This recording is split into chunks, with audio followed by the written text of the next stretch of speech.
All right. Okay, so hopefully, can you guys see a thingy that it says recording? All right, Yes, it said this meeting is being recorded. wonderful. Okay. All right, so I'll go into slideshow mode. I'm just gonna move this out of the way a little bit so that I can see what I'm doing. All right, so yeah, thank you so much for making the time to attend this training today. I really don't think that it should take that long. And it's been a while since I've given this version of the training, since VBC only happens once a year. So I'm going to just go slow. And then feel free to stop me as I'm going through this and ask questions. And we can just knock it out of the way as we move through the training slides.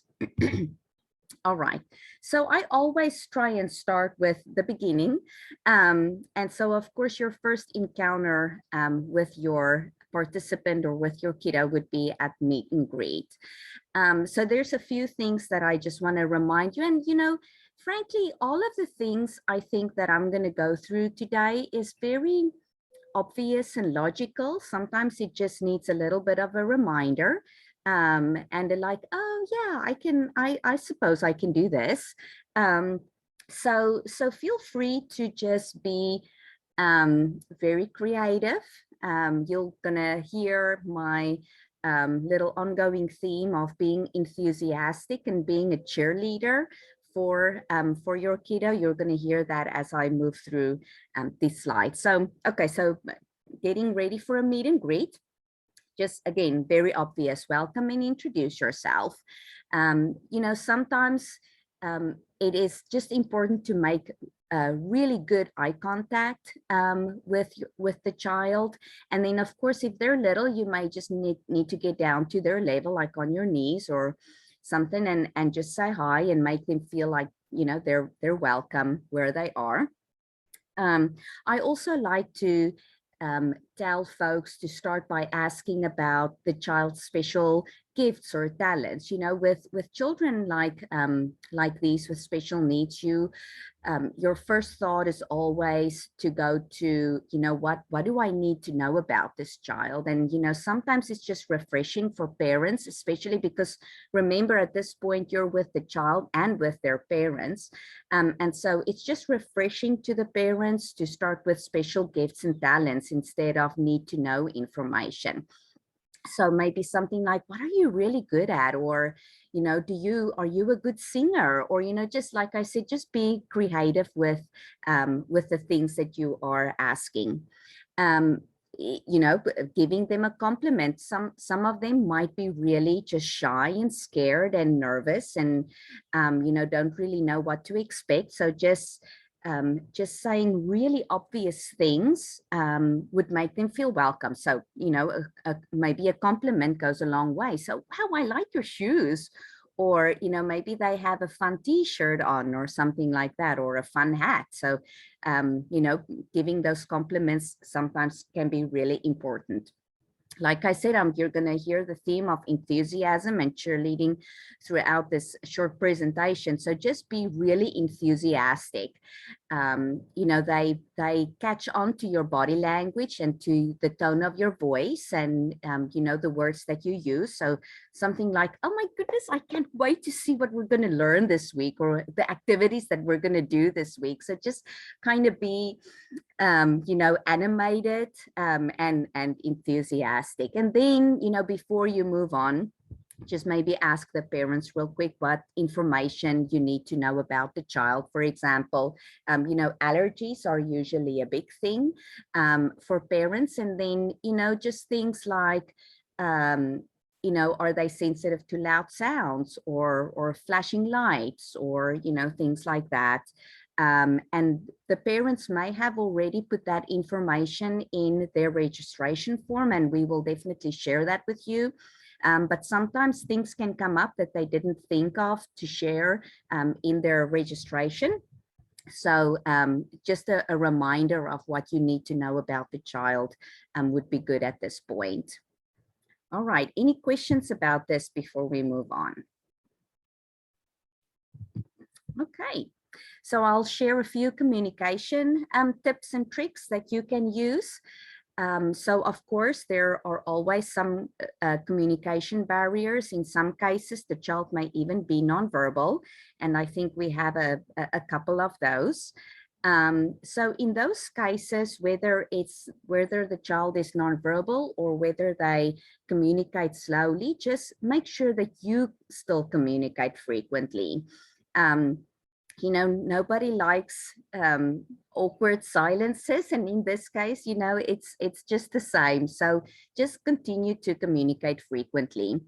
Some tips that you can then use for those kiddos that can provide complicated answers is to keep your questions simple. So in other words, ask questions that just require a yes or a no response. So again, you have to be a little creative in the way that you ask your questions, or ask questions that only require a couple of choices. So in other words, if you are getting ready to do a craft and you have some crayons that they can pick from, do you want the red crayon or do you want the yellow crayon? And they can kind of point to the hand that they want to answer. Then also just be mindful of your own facial expressions and your body language. Again, kiddos pick up on that really quickly, whether they have special needs or not. And so if you can continue to just be enthusiastic, then that can break down those communication barriers. And then this one is very important. For those that are slow communicators, just give them adequate time to respond to a question. So, we think, and this is where awkward silences might come in handy. Sometimes for these children, they need time to process the question. So in other words, if you ask them a question, they need to hear it maybe a couple of times in their heads, and then they can respond with an answer. And we tend to think that either they didn't hear or they didn't understand the question. Maybe sometimes that is the case, but most of the time it's just because they need time to process the question. So give them adequate time to respond to that question. All right, any questions on this slide? Cool. All right, so there's always some behaviors that we need to be aware of. Non-cooperation is just one of the bigger ones. And here again, I would say, first of all, which I don't have down on this slide, but just to be super creative. Sometimes it requires just a little bit of a surprise to the child to kind of get them out of that state of non-cooperation. And so again, be aware of your own attitude and your behavior in this case. Children model after other people. And so if you are going to seem to be, a little distant, or you're going to, maybe you get distracted by somebody else or by your phone and things like that, then they will see that and they're going to respond, accordingly. So just again, be aware of your own attitude and behavior. Again, the enthusiasm and the positivity, that comes in with behavior, and trying to model to them that you are enthusiastic about VBC and you are positive about VBC. And then just again, be a cheerleader for them. Like for example, if they seem to be a little hesitant about doing something, you can say, in a surprised way, oh my goodness, I'm so excited to try this game that they have planned here. Just kind of almost shock them out of their state of non-cooperation. I see we have a chat, so let me quickly. Oh, that was Nick saying goodbye. All right. Bye, Nick. Okay. So yes, non-cooperation can sometimes be really difficult to manage. And like I said, if you are just surprising the child with something exciting, then that can snap them out of the non-cooperation behavior. Any questions about this before we move on? Okay. Right, if I can advance my slide, there we go. Attention-seeking behavior is one of the other big ones that we have to deal with. And just like non-cooperation, again here, being a good role model is super, super important. So, you know, encourage the activity to redirect the attention-seeking behavior. You know, saying, you know, in the previous slide, we used the example about being enthusiastic and positive and say that, oh my goodness, I cannot wait to see what they have planned for this activity. In this case, if you really want to have them go do the activity, then you can tell them, I'm gonna let me just move this one away real quick because I cannot see what I have on this slide. Oh, I'm gonna enjoy playing soccer, you know, in this case, or it would be fun, would you like to join me? You know, again, being really animated and excited and enthusiastic. Sometimes it might be needed to just kind of walk towards the activity that you want them to go. But remember to keep an eye out for them. So not move out of the way in such a way that you no longer have eye contact with them. So just move towards the activity, but kind of stay close. And then there's just a few tips about, you know, encouraging redirection. So maybe just them feeling you in that moment might help them to, again, snap out of that behavior, like placing your hand on his or her back and then just, you know, kind of slowly moving them into the direction. And whenever you communicate with them, do that in a strong and confident, but in a kind manner. You know, some of them are really sensitive to, I don't want to use the word rude, but just an unkind manner of communication. And so it is really important for them to show them that you're never angry. You're not upset with them. You just need for them to, you know, do the activity or go into the direction that you want them to go.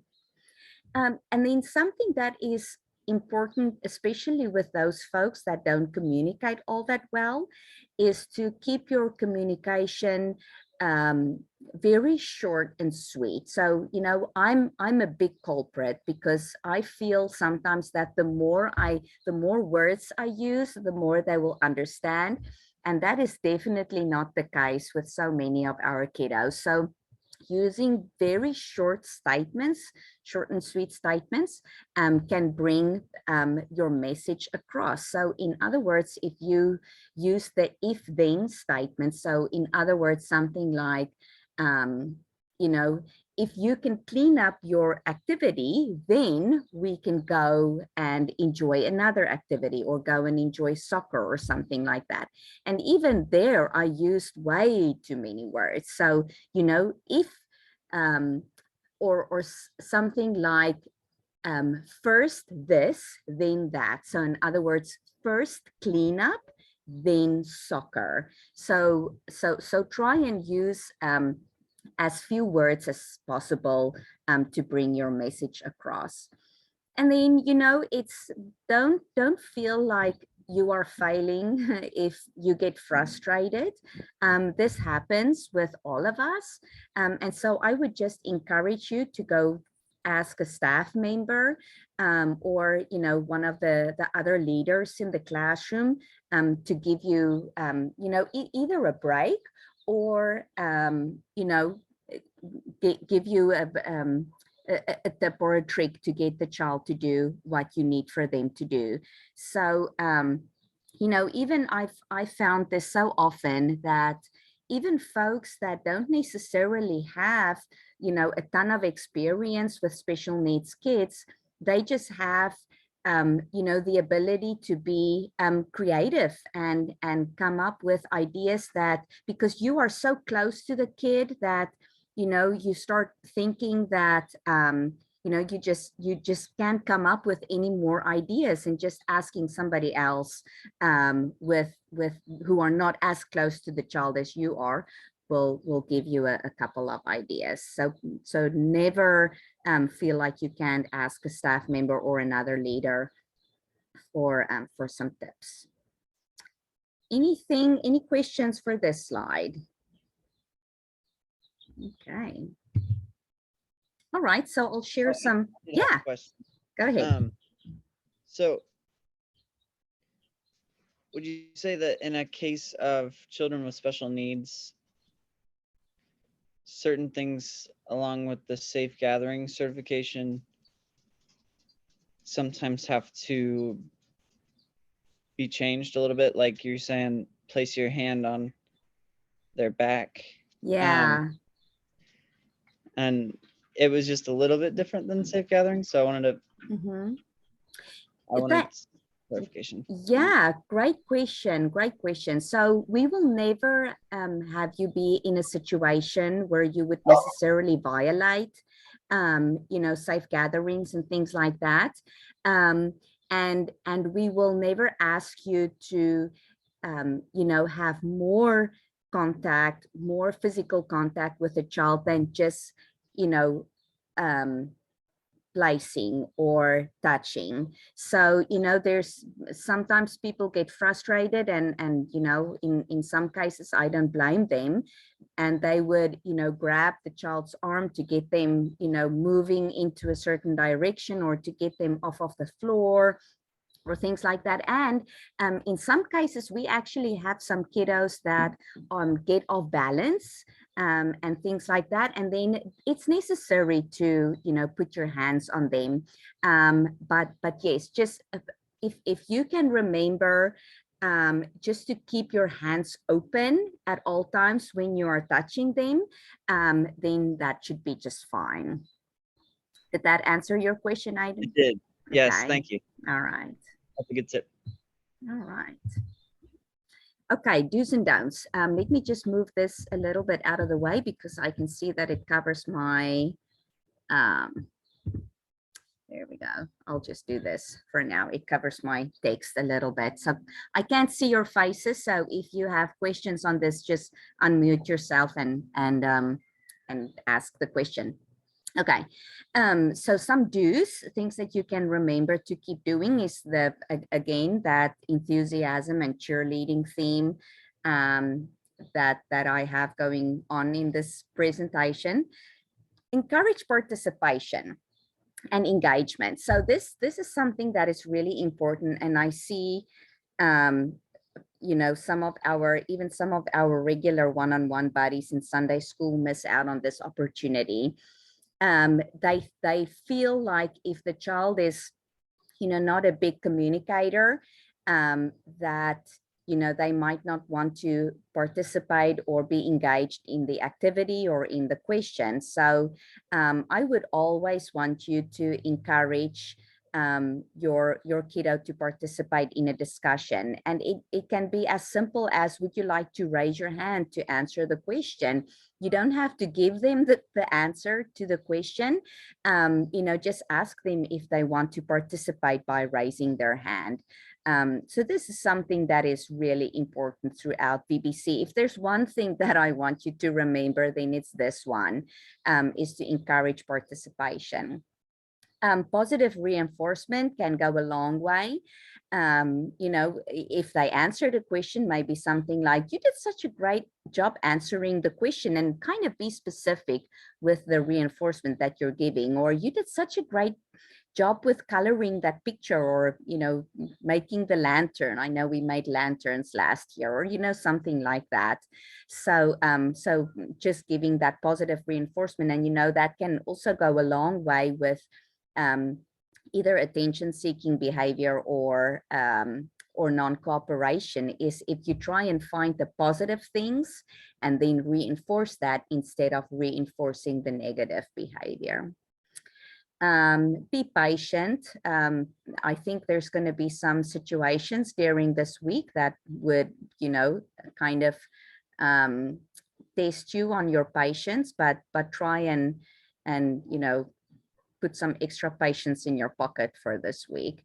And then on the same lines of encouraging the participation, just encourage independence.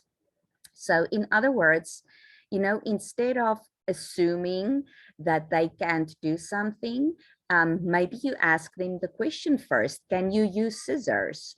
Or can you use a hole punch? I don't know if that's going to be used during VBC, but never assume that they can't do something. Always just ask the question first, and in that way you will encourage independence.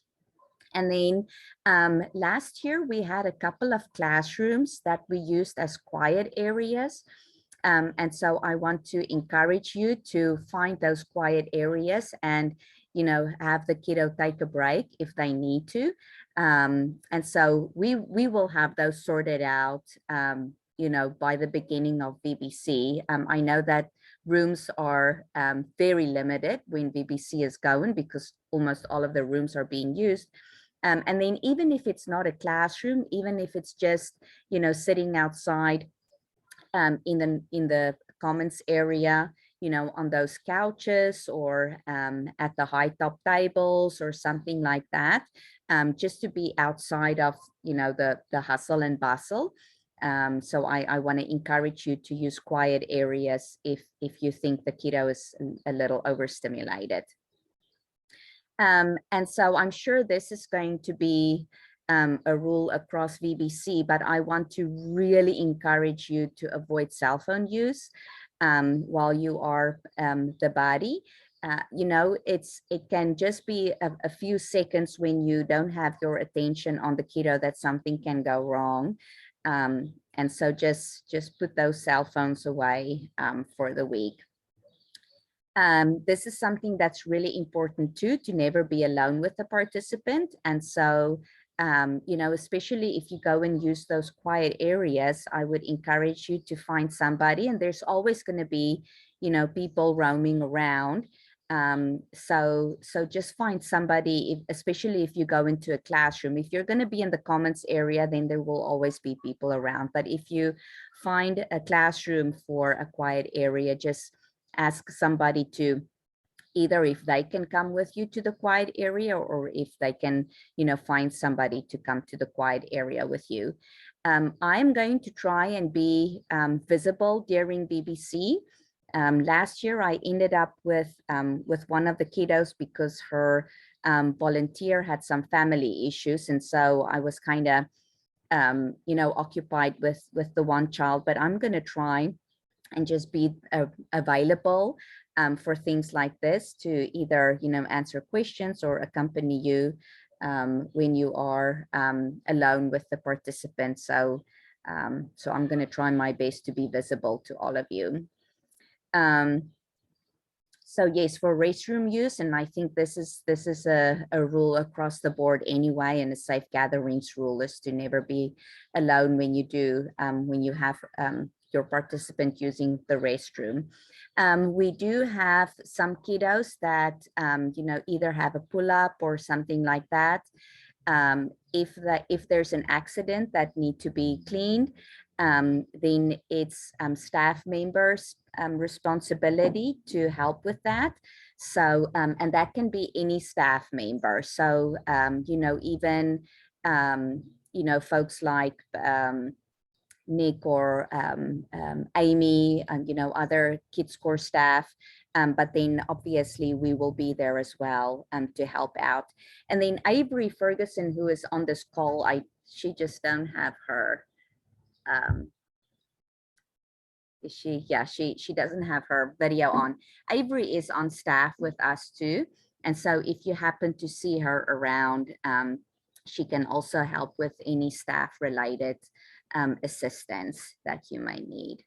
Okay. And then don't complete tasks on their behalf. That, goes hand in hand with encouraging independence. So like I said earlier, just never assume that they can do something. Just have them try it first. Okay, any questions on this slide? I think it's pretty straightforward. All right.